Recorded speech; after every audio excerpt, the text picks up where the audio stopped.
예, 코로나 신규 확진자가 오미크론 때문에 한 10일 만에 육박하고 있습니다. 이런 가운데 정부가 사회적 거리두기 방침을 영업시간을 저녁 9시에서 이제 10시로 일부 완화 조치를 했죠. 관련해서 전문가와 함께 말씀 나눠보겠습니다. 한림대 강남성심병원 감염내과 이재갑 교수 연결돼 있습니다. 교수님 나와 계시죠? 네, 안녕하세요.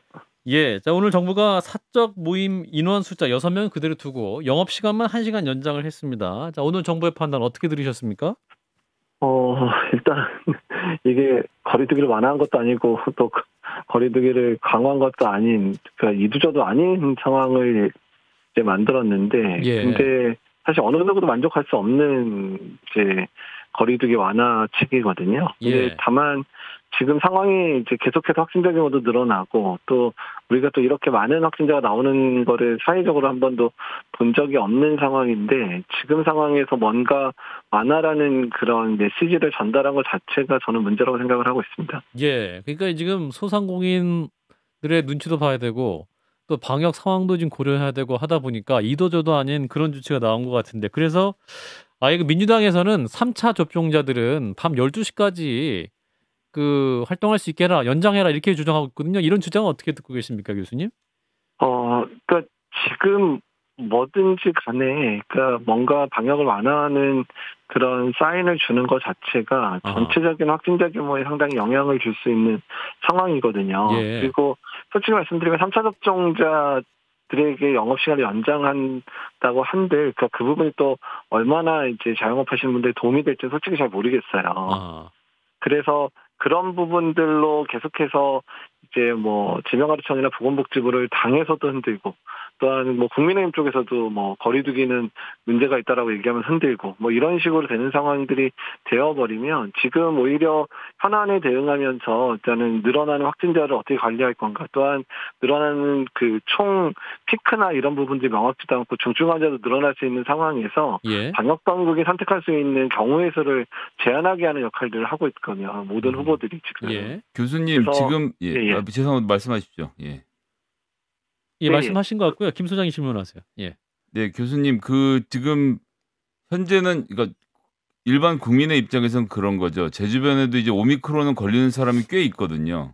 네. 근데 그러니까 다들 성실하게 3차까지 맞으신 분들이라 그런지 몰라도 별 증상 없이 다 지나가는 게 눈 옆에서 너무 많이 보이고, 예. 그리고 확진자 숫자도 뭐 지금 뭐 여기 10만 명 이런다는데 실제로 중증 환자는 300명, 400명에 그치고 있어서, 그러니까 정부가 어떤 시그널을 주는 것과 상관없이 개인들이 이미 경험을 통해서 그런 판단을 하고 있기 때문에 야, 이 정도 괜찮은 거 아니야라는 풀어진 마음을 다시 묶는다는 게 사실상 거의 불가능하지 않나라는 현실적인 고민이 좀 있거든요.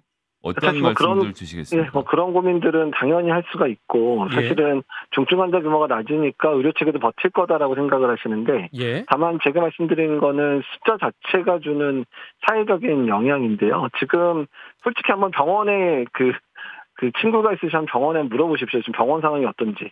아. 지금 병원에 근무하는 병원마다 친구. 예, 병원마다 지금 의료 직군 또는 뭐 직원들에서 확진자가 하루에 뭐 종합병원급대 뭐 10여 명, 20명, 뭐 대학병원급의 1000병상 넘는 병원들 같은 경우는 하루에 뭐 50명 정도까지도 확진자가 나오는 상황이라서, 또 병동에서 계속 확진자 나오고, 요양원 요양병원들 같은 경우는 집단 발병하는 게 전국에 20-30개 정도가 집단 발병한 상황이어서, 예. 그래서 지금 의료 체계 자체가 중증 환자 때문에 흔들리는 게 아니라 아하. 환자 자체가 늘어난 것 때문에 의료직인, 그러니까 직원들이 감염되면서 업무가 흔들리는 상황들이 실제로 벌어지고 있거든요. 사실 방송도 지금 그렇거든요. 이제 진행자들, 이제 제작자들도 지금 해갖고 굉장히 어려운 상황인데 이제 실제 병원도 지금 너무 환자가 많다 보니까 의료 시스템이 지금 붕괴될 위험에 있다 이런 말씀이신 것 같아요.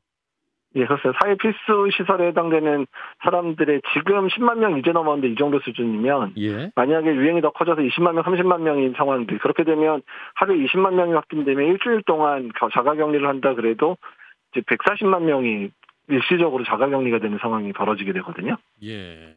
근데 그 정도 상황이면 웬만한 직장에서 확진자들이 나오고, 심지어는 집단 발병하는 직장들 같은 경우 일부 과나 일부 업무를 이제 중지를 시켜야 되는 상황이 벌어질 수도 있는데, 우리나라가 지금까지 이런 경우 한 번도 경험한 적 없거든요. 그런데 이제 거꾸로 어쨌든 3차 백신까지 맞으라고 했는데 안 맞은 사람들, 즉 이제 아예 백신을 안 맞으신 분들의 치명률이 지금 세 차례 맞은 분들의 치명률하고 비교할 수 없는 수준이잖아요. 중증 환자, 그러니까 중환자들이나 사망자도 절반 넘게는 실제로 백신을 안 맞은 분들에서 나오고 있는 것이 통계상 맞습니까? 뭐 사망자들의 이제 한 반반 정도 나오는 거죠. 접종한 사람에서 반이 나오고 미접종에서 반인데 미접종자가 지금 성인에서는 4, 5%밖에 안 되는데 반이 나오는 거니까. 예. 그러니까 실제적으로 미접종자의 사망자가 나오는 건 맞긴 맞습니다. 근데 다만 지금 문제는 전반적인 지금 사망자의 거의 대부분은 60대 이상인데 대부분 요양원 요양병원에 계신 분들이 감염되면서 지금 돌아가시고 있거든요. 예. 요양원 요양병원들이 거의 초토화되고 있다라고 보시면 될 것 같습니다. 신 작가님? 지금 뭐 현장은 이미 지옥이다라고 이제 말씀하시지 않았습니까? 네. 그런데 지금 그 환자 수가 절대적으로 늘어나게 되면은 중증 환자도 사실은 결국은 언젠가 늘어날 거 아닙니까? 네, 그렇게 되겠죠. 예. 대충 어느 정도 시점을 보고 계십니까? 그 포화 상태에 도달하는 것을? 그러니까 정점이 어느 정도 규모가 될지 그 시기는 언제쯤이 될지 이런 질문까지 포함해서 답변 주시면. 그러니까 이제 정점과 관련돼 있는 내용들을 보게 되면, 그러니까 사실 2월 말이나 3월 중순 사이에 아마 정점이 이를 거라 얘기하는데 확진자 규모가 예상보다 계속 커지고 있어서 예. 예측되고 있는 정점에서의 확진자 규모가 심지어는 뭐 20만 명, 30만 명 이상 될 수 있다라는 그런 분석들이 나오고요. 그리고 30만. 20만에 30만 이상 나왔을 때 중증 환자 범위가 지금 예측치는 2,000명에서 4,000명 정도 될 수 있다는 예측치도 실제로 나오고 있어요. 예. 그렇게 되면 사실 지금 저희가 중환자실 2,500개인데 2,000명 넘어서기 시작하면은 중환자 의료체계 지금 문제 없으니까 괜찮다라고 얘기한 것도 무색하게 되는 상황이 실제로 벌어질 수도 있는 상황이기 때문에 예. 그런 부분도 고민을 해야 된다는 거죠.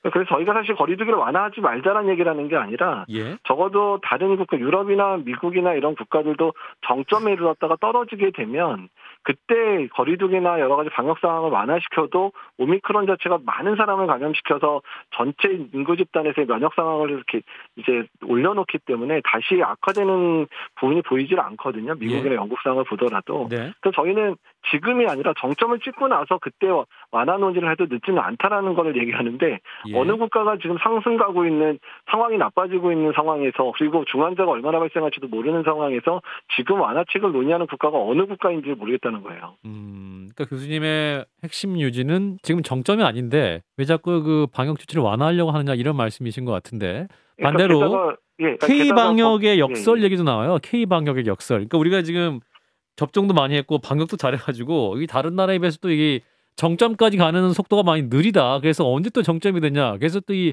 정책적인 판단을 하기가 굉장히 어렵다라는 반론도 있습니다.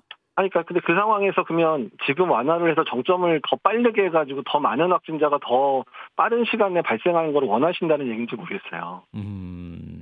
그렇군요. 더 빠른 시간에 정점이 올라가게 되면 예. 더 많은 확진자가 나오게 되고 더 많은 중증 환자가 집중되게 되는 상황이 발생하거든요. 예.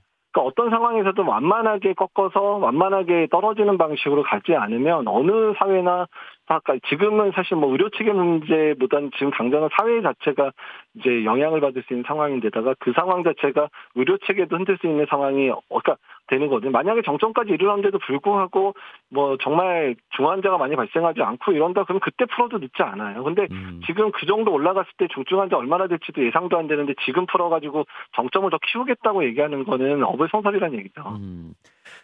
그래서 이제 교수님께서 그 일상회복지원위원회 자문위원직을 내려놓으셨잖아요. 네. 그 내려놓으신 이유가 뭘까요, 교수님? 그러니까 솔직히 말씀드리면 예. 정치 쪽에서 지금 정치. 예. 그 후보들이 거리두기 완화라고 난리를 치고 있죠. 네. 그 상황에서. 예. 거기다가 경제 영역이나 이런 쪽에서 사실 힘들긴 힘드니까. 그리고 사실은 경제 영역 쪽에서 손실보상이나 이런 부분들을 제대로 하지 않았기 때문에 계속해서 거리두기 완화에 대한 압력만 올라가고 있거든요. 예. 근데 그 상황에서 지금 솔직히 말씀드리면 보건복지부나 질병관리청 의견이 거의 묵살당하고 있거든요. 솔직히 그 의견들 좀 살려주려고 하는 측면도 있습니다. 거리두기 완화한다고 얘기하는 부분들은 보건복지부랑 질병관리청 얘기한 게 아니거든요. 중대본 쪽에서 나온 얘기거든요. 네. 그리고 청와대에서 나온 얘기고요. 그러면 정치가 대선 국면이 이런 방역에 좀 영향을 미치고 있다 이런 판단을 하고 계신 거네요. 전문가들은. 그렇죠. 그리고 사실은 솔직히 말씀드리면 손실보상 제대로 하겠다고 얘기했는데 이번에 추경 14조밖에 안 돼서 지금 고생하고 있는 자영업자하고 그 분들한테 보상도 제대로 못하는 상황이 만들어져서 이게 솔직히 말씀드리면 그분들한테 죄송해서라도 거리두기 완화할 수밖에 없는 상황이 된 건데 네. 근데 완화를 했다가는 그 상황이 더 악화됐을 경우에 경제 심리나 이런 부분도 상당히 악영향을 줄 뿐만 아니라 정말 큰 상황을 너무 악화시킬 만한 상황이 뻔히 보이는 상황이 보이는데 가만히 있을 수 없더라고요. 그래서 적어도 제가 사퇴하면서 지금 상황이 그런 상황 아니라는 부분들을 강조라도 하고 노이즈라도 만들어서 이거를 좀 전달하고 싶은 생각이 정말 강했습니다. 아하, 그렇군요. 그러니까 애초에 그 손실 보상을 충분히 했으면은 이런 식의 이제 자영업자들에게 그 희생을 우리가 좀 요구할 수도 있는데 손실 보상을 안 해주고 정치권에서 지금 선거천을 맞다 보니까 사실상 과학적 판단을 내렸다기보다도 사실 정치적 판단을 내려버린 거잖아요. 네, 예. 그런 부분이 아쉬운 거죠. 예. 그래요. 그래서 교수님도 많이 지치셔가지고 지금 그만두신 그런 상황인 것 같습니다. 대선 투표율도 있고 이제 개학도 앞둔 상황인데 뭐랄까요? 이제 전문가로서 마지막으로 당부하고 싶으신 말씀이 있다면 어떤 게 있을까요?